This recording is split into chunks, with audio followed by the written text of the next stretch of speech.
What's up, Thrashers, and welcome back once again to the Thrash Maniac 99 YouTube channel, and I am back with another album review for you guys. This time, I decided to take it upon myself to check out this album that came out yesterday on Relapse Records, no less, and that is I believe it's the 4th studio album from Death Doom Masters' Temple of Void with Summoning the Slayer.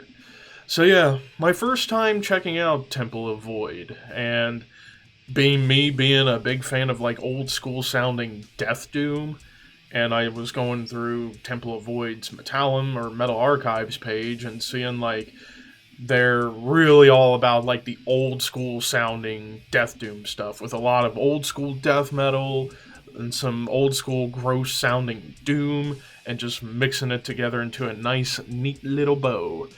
And also seeing that they've been compared to bands like Hooded Menace and Asphyx, Bolt Thrower, and even a couple of Swedish death metal bands too, so I thought I might be in for something truly disgusting. And sure enough, I was in for something truly disgusting and gruesome sounding, yet we'll talk about them when we get to them. But yeah, Summoning the Slayer, this is my first Temple of Void album I've ever listened to. How does it fare?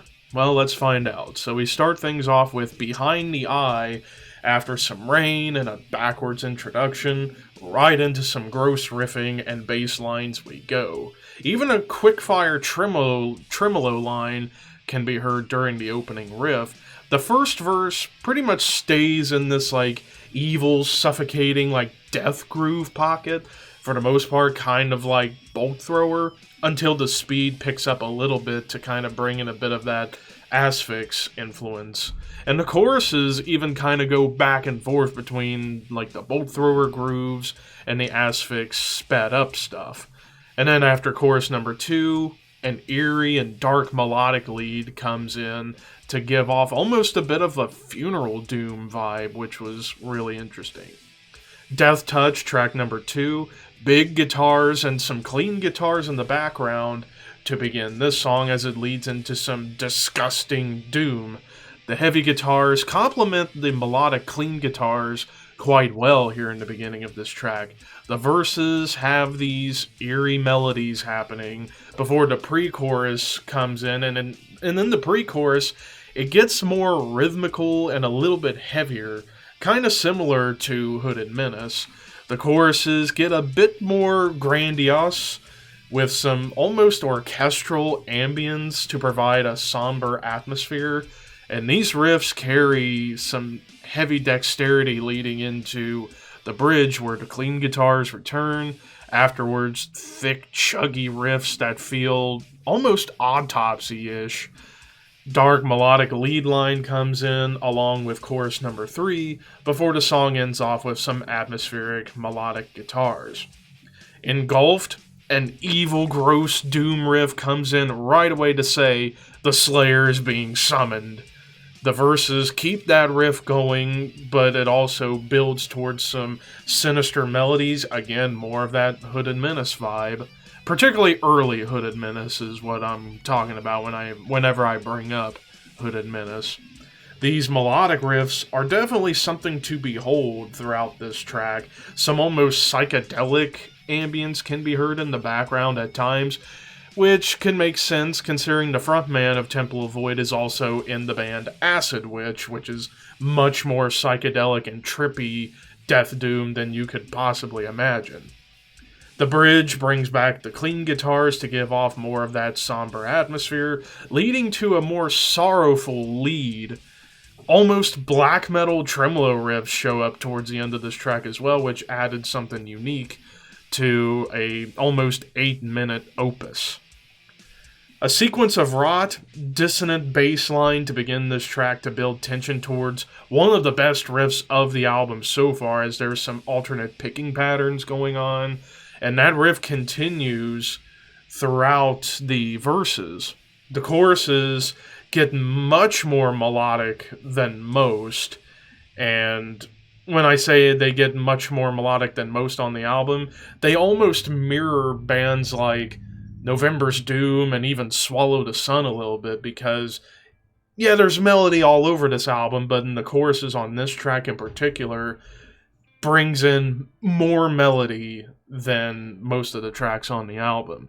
And we get a unique lead that kind of mashes in atmosphere, melody, and dissonance, which sounds like it shouldn't work, but it did. In the second chorus, speed picks up a little bit before the doom returns to finish this track off. Then we get Hex Curse and Conjuration, badass riff right out of the gate with influence from, again, Hooded Menace, Autopsy, but even a little incantation can be heard because it's kind of cavernous. And that riff carries on through the first verse before things suddenly get thrashy for the next two verses, almost Bloodbath or Entombed, Dismembered, like Swedish death metal inspired. The chuggy groove that follows brings back that bolt thrower influence again. The badass riff from the beginning comes back before tension is being built in the bridge, and we conclude things with more of those dark melodies coming back. Then we get the transcending horror, big ethereal doom riff that's so atmospheric yet heavy, coming in immediately, and it goes through the first verse. Things then turn much more murky and, again, melodic afterwards as it helped kind of simmer the mood down just a little bit. And that big doom riff returns to carry on through the choruses after a sudden stop in the bridge.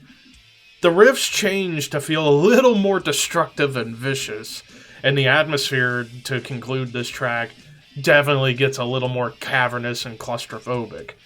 Then we get to the final track, Disillusion, which was a very different track from the rest. This is an acoustic, somber, balladish type track, because these acoustic guitars are very beautifully performed, and they feel inspired by like Bathory's like early Viking albums like Hammerheart and Twilight of the Gods. Whenever you hear the acoustic guitars come on those albums, you know how they are. Psychedelic clean vocals come in to kind of carry a sad story about a man wishing for safety and salvation for he and his wife, essentially. At least that's how I kind of interpreted it as I was reading the lyrics while listening to the song. But a beautiful closer, definitely different from the rest of the album, whereas the rest of the album, it was just heavy, evil, melodic, cavernous, doomy death glory.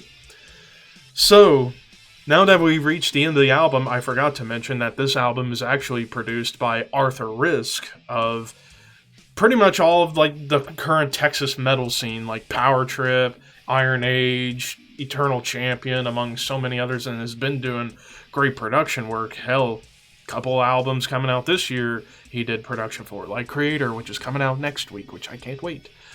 But overall, this is a very different kind of Death Doom album. Like, it's kind of like a mashup.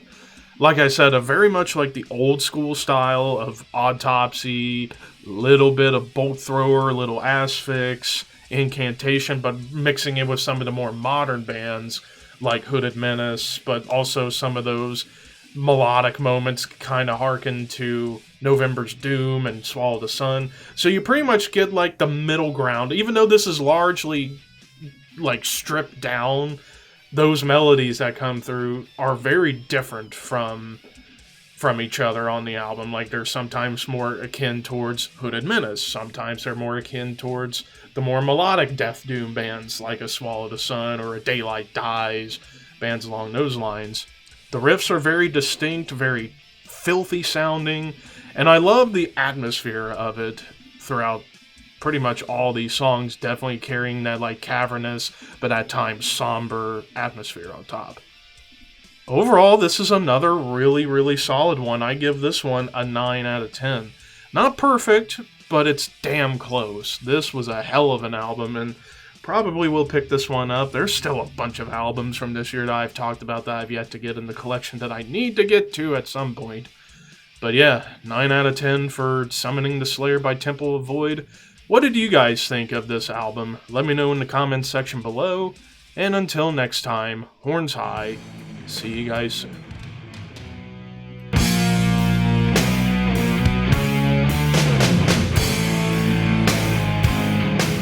What the heck is fellatio? Cole, out of all the Deep-throating a people in dick. here, you should know what that is. Every time I'm soft, Yeah. I'm trying to dab a shine. Is it a new way to torture It's getting a people? little too friendly. No, Well, it's depends on how you look at it. Wait, so fellatio is stimulation of the penis? Really? Thanks for letting me do that. I might pick that part. Cole. It's another name for a blowjob. Okay. Every time I'm... I Yeah, thought a it deep- was a dick it's a deep punishment. throat blowjob. Alright, here we go. Okay. Moving on. Sounds like Carson's getting one right now. God damn it. This game has gone to hell.